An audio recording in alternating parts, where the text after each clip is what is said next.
ചായ വേണ്ട, ചായ ഇനി ഇശാ നിസ്കാരം കഴിഞ്ഞിട്ട് കുടിച്ചോളാം. കാരണം ഇപ്പൊ ചായം കൂടി കുടിച്ചാൽ 3 പത്തിരികളിൽ 1 പത്തിരിയായി മാറും. കണ്ടാ, നമ്മളെ ശരീരത്തെ അല്ലാഹു തആല ഈ നോമ്പിലൂടെ ഇങ്ങോട്ട് പരിമിതപ്പെടുത്തിയിട്ട് ഭക്ഷണങ്ങളൊക്കെ ഉണ്ട് അല്ലാഹു തആല ഒതുക്കാണ്. നോമ്പ് കഴിഞ്ഞ് തുറന്നു വന്നിട്ട് ഇന്നെവിടെ നോമ്പ്, നമ്മളെ മറ്റേ ഹാജിര എവിടെ, എന്നിട്ടൊക്കെ എന്തെല്ലാണ്ട് അവിടെ. പക്ഷെ കഴിക്കാൻ കഴിയണ്ടേ, എന്തെല്ലാണ്ട്.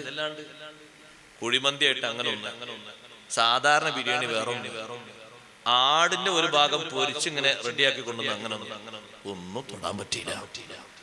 3 ഗ്ലാസ് വെള്ളം കൊണ്ട് പോയപ്പോഴേക്ക് നമ്മുടെ ശരീരം നമ്മളോട് പറഞ്ഞു, ഈ ശരീരത്തെ സൃഷ്ടിച്ച റബ്ബ് സുബ്ഹാനഹു വ തആലയുടെ നിർദ്ദേശം ശരീരം പറഞ്ഞു, 3 പത്തിരിയെങ്കിലും കഴിച്ചോളൂ, ഇത്രേ കഴിയുള്ളൂ. പൊറാട്ട ഉണ്ട്, നൂൽപുട്ടുണ്ട്, ഇവിടൊക്കെ വേറെ പേരായിരിക്കട്ടെ, നിങ്ങൾ ബാക്കി വിഷയം അറിയാത്തോട് ചോദിച്ചോളൂ. വെള്ളപ്പുണ്ട്, പല അപ്പുണ്ട്, ഇടിയപ്പുണ്ട്, മറ്റേ അപ്പുണ്ട്, പൊരിച്ചതുണ്ട്, കുറച്ചതൊക്കെ ഉണ്ട്. പക്ഷെ കഴിക്കാൻ കഴിയണ്ടേ. പിന്നല്ലേ ബിരിയാണി നമുക്ക് കൈ വെക്കണത്, കഴിഞ്ഞില്ല. മന്തിയൊക്കെ ഒരു ഭാഗത്ത് അങ്ങനെ നിന്ന് സലാം പറയുന്നു, പക്ഷെ തൊടാൻ കഴിയണ്ടേ, ഒന്നിനും കഴിയുന്നില്ല. അപ്പൊ നമ്മളെ ശരീരത്തിന് അല്ലാഹു തആല എവിടെ ഒതുക്കി? കുലു വശ്റബു വലാ തുസ്രിഫു. ഞാൻ പറഞ്ഞില്ല, അത് രണ്ടും നമ്മൾ ഓതും. ഞാൻ പല സ്ഥലത്തുനിന്ന് ആൾക്കാരോട് കുലു എന്ന് പറയുമ്പോൾ ആൾക്കാർ വശ്റബു എന്നതും ബാക്കി ആരും ഉണ്ടെന്നില്ല. ഇസ്ലാം ബാക്കിയിലാണ് ആരോഗ്യശാസ്ത്രത്തിന്റെ പ്രധാനപ്പെട്ട വിഷയം പഠിപ്പിക്കുന്നത്. കുലു വശ്റബു വലാ തുസ്രിഫു, പാകത്തിന്, അതും നിഷിദ്ധമല്ലാത്തത്, ഹറാമല്ലാത്തത് കഴിച്ചു. ഹറാമായ രീതിയിൽ കഴിച്ചു, അയാളെ ശരീരത്തിലേക്ക് അസുഖം വരും.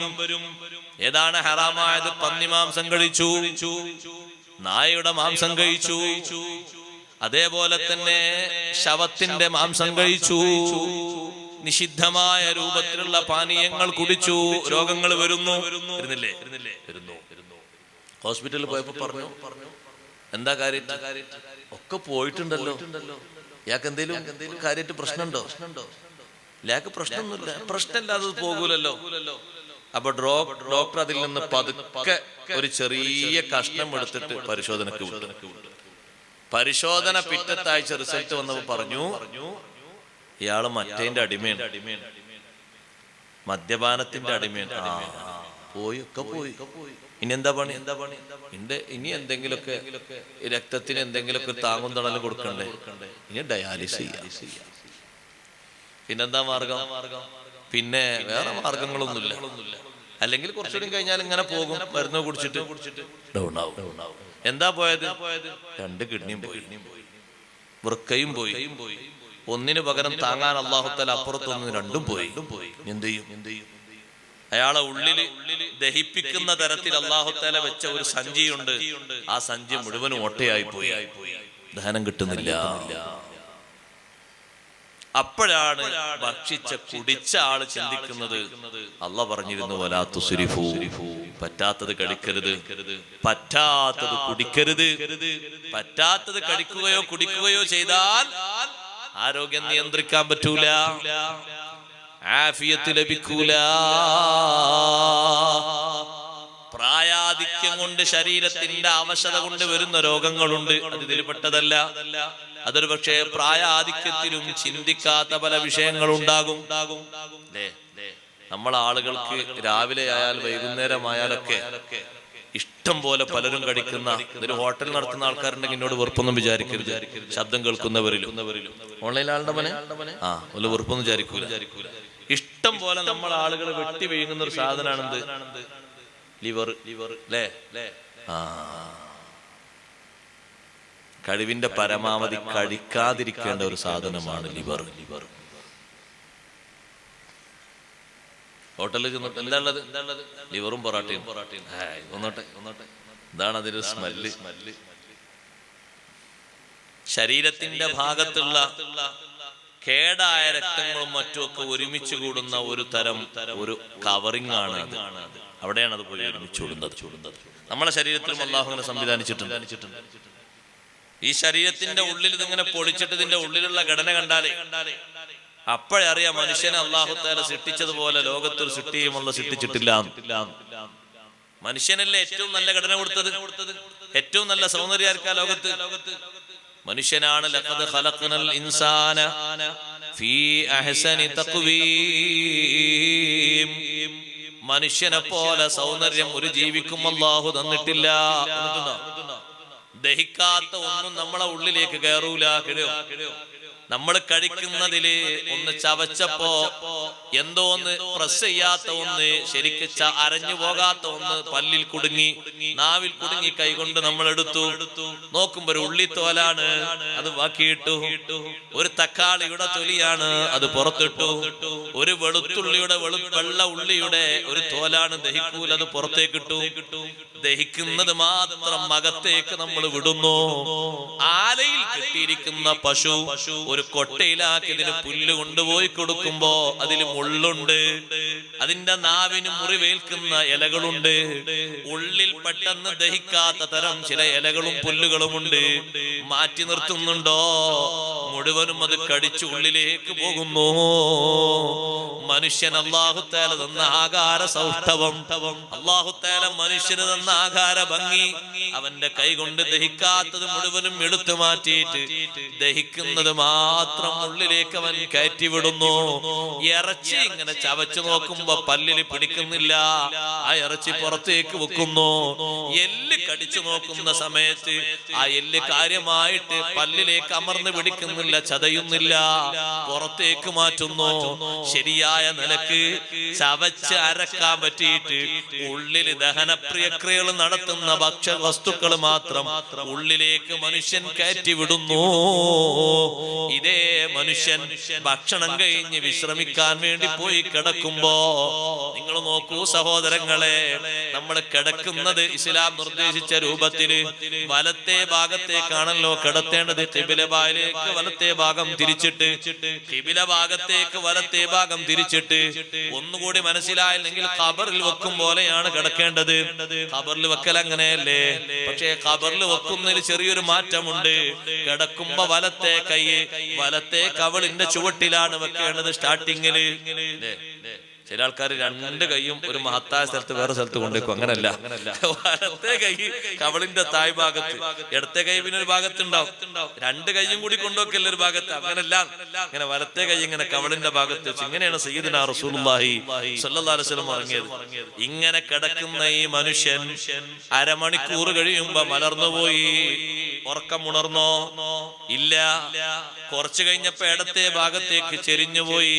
ഉറക്കത്തിന് യാതൊരു തകരാറുമില്ല.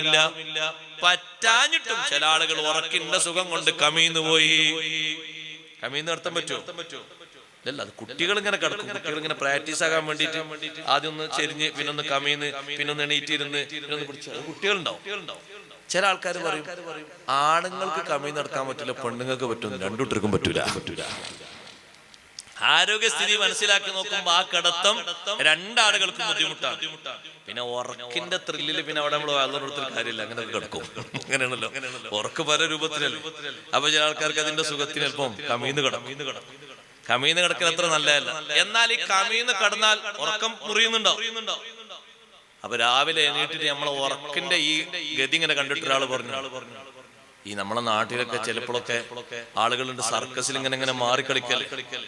ഇന്നലെ നിന്റെ അടുത്ത് ഇങ്ങനെ ഉറങ്ങാതെ കുറച്ചു നേരം ഇങ്ങനെ വായിച്ചിരുന്നപ്പോ നിന്നെ സർക്കസിന് കൊണ്ടുപോകാൻ പറ്റുന്നു മനസ്സിലായി. എന്താ, ഞാൻ സർക്കസ് കളിച്ചോ? നീ സർക്കസോ? 10 മിനിറ്റ് കഴിഞ്ഞപ്പോ ശരിക്ക് കടന്ന് നീ 5 മിനിറ്റ് കഴിഞ്ഞപ്പോ അങ്ങോട്ട് പറഞ്ഞു, പിന്നെ ഇങ്ങോട്ട് പറഞ്ഞു, പിന്നെ നീ ഇരുന്ന് ഉറങ്ങുന്നു. ചില ആൾക്കാർ സുജൂദിൽ ആ രൂപത്തിൽ ഉറങ്ങുന്നുണ്ടോ? ചില ആൾക്കാർ എണീറ്റ് ഇരുന്ന് ഉറങ്ങുന്നുണ്ടോ? ഇരുന്ന് ഉറങ്ങനെ സുബ്ഹാനല്ലാഹ്, ഉറക്കിന്. അപ്പൊ അവര് നമ്മളോട് പറഞ്ഞു, ഏയ് ഞാൻ അങ്ങനൊന്നും ചെയ്തിട്ടില്ലേ? തെളിവ് ഇന്നലെ നിന്റെ ഉറക്കിൽ കാട്ടിയ എല്ലാവിധ കൃത്യങ്ങളും ഞാൻ പകർത്തിയിട്ടുണ്ട്. ഇത് പെട്ടെന്ന് ഡിലീറ്റ് ചെയ്യുന്നത് കാണാനൊരു സുഖല്ല. അപ്പൊ മണിക്കൂർ നേരം ആ ശരീരത്തെ ഓട്ടോമാറ്റിക്കൽ സിസ്റ്റത്തില് അല്ലാഹു തആല മാറ്റി മറിച്ചെങ്കിൽ ആലയിൽ കിടക്കുന്ന പശു ഒന്ന് മലർന്ന് കിടക്കട്ടെ എന്ന് ചിന്തിക്കുമ്പോഴേക്ക് അതിന്റെ മുതുക് തടസ്സമാണ്.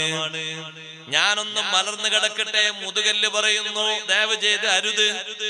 ആട് ചിന്തിക്കുന്നു ഞാനൊന്ന് മലർന്ന് കിടക്കട്ടെ, കഴിയുന്നുണ്ടോ? ഒന്നെങ്കിൽ വലത്തോട്ട് കിടക്കണം, ഒന്ന് എഴുന്നേറ്റ് ഇടത്തോട്ട് കിടക്കണം.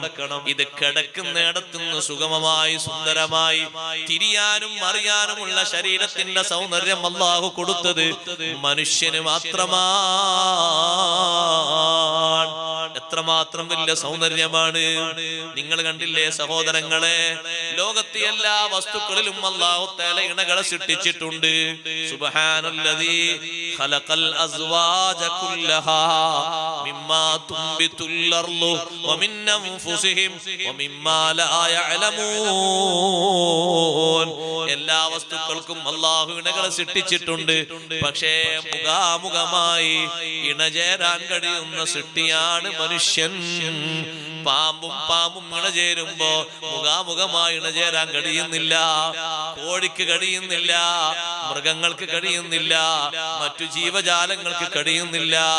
മനുഷ്യൻ എങ്ങനെയല്ല, തന്റെ ഇണയോടുകൂടെ മനുഷ്യൻ സല്ലപിക്കുമ്പോ മുഖാമുഖമായി ആശയവിനിമയം നടത്താനും ആ സൗന്ദര്യത്തിലല്ലേ അല്ലാഹു മനുഷ്യന്റെ ശരീരത്തെ ചുറ്റി സംവിധാനിച്ചത്. എത്രമാത്രം വലിയ ബഹുമാനമാണ്. അതിലപ്പുറം ലഖദ് ഖലഖ്നൽ ഇൻസാന ഫീ അഹ്സനി തഖ്വീം, ഏറ്റവും നല്ല സുന്ദരമായ ഘടനയും സൗന്ദര്യമുള്ള ശരീരവും മനുഷ്യന് റബ്ബ് സുബ്ഹാനഹു വ തആല നൽകി. ഇതുപോലെ സൗന്ദര്യമുള്ള ഒരു ശരീരം ലോകത്തൊരു സൃഷ്ടിക്കും അല്ലാഹു നൽകിയിട്ടില്ല. മറ്റു ജീവജാലങ്ങളിൽ നിന്ന് വ്യത്യസ്തമായി വ്യതിരിക്തമായി സവിശേഷ ബുദ്ധി അല്ലാഹു മനുഷ്യന് സംവിധാനിച്ചു. മറ്റു ജീവികൾക്ക് ചില വാസനകളുണ്ട്, ചില ഇന്ദ്രിയങ്ങൾ മറ്റു ജീവികൾക്കും ഉണ്ട്. പക്ഷേ മനുഷ്യന്റെ ബുദ്ധി പോലത്തെ സവിശേഷമായ ബുദ്ധി ഒരൊറ്റ ജീവിക്കും അല്ലാഹു നൽകിയിട്ടില്ല. അതുകൊണ്ടാണ് മനുഷ്യനോട് നീ ഒരു പൊട്ടനാകരുത്, നീ ഒരു വിഡ്ഢിയാകരുത്, നീ അശ്രദ്ധനാകരുത്. നിനക്ക് ബുദ്ധി നമ്മൾ തന്നിട്ടുണ്ട്, അത് നിനക്ക് തന്നൊരു ബഹുമാനമാണ്. കോഴിക്കുള്ളത് ബുദ്ധിയല്ല, അതിന്റെ വൈകാരികമായ ചില അവസ്ഥകൾക്ക് അല്ലാഹു നൽകിയ സൗകര്യമാണ്. ബുദ്ധിയല്ല അല്ലാഹു അതിന് നൽകിയത്, വിവേകമല്ല അല്ലാഹു തആല അതിന് നൽകിയത്. മനുഷ്യന് വിവേകമായ നിലക്കുള്ള ബുദ്ധി അല്ലാഹു നൽകിയിട്ടുണ്ട്. ആ ബുദ്ധി കൊണ്ട് അല്ലാഹു തആല മനുഷ്യനെ ഉയർത്തിയിട്ടുണ്ട്, വളർത്തിയിട്ടുണ്ട്. ഒന്നുകൂടി പറഞ്ഞാൽ മനുഷ്യനോടുള്ള ആദരവ് കൊണ്ട്, ബഹുമാനം കൊണ്ട് മനുഷ്യരിൽ നിന്ന് മാത്രമേ അമ്പിയാക്കൾ ലോകത്ത് വന്നിട്ടുള്ളൂ.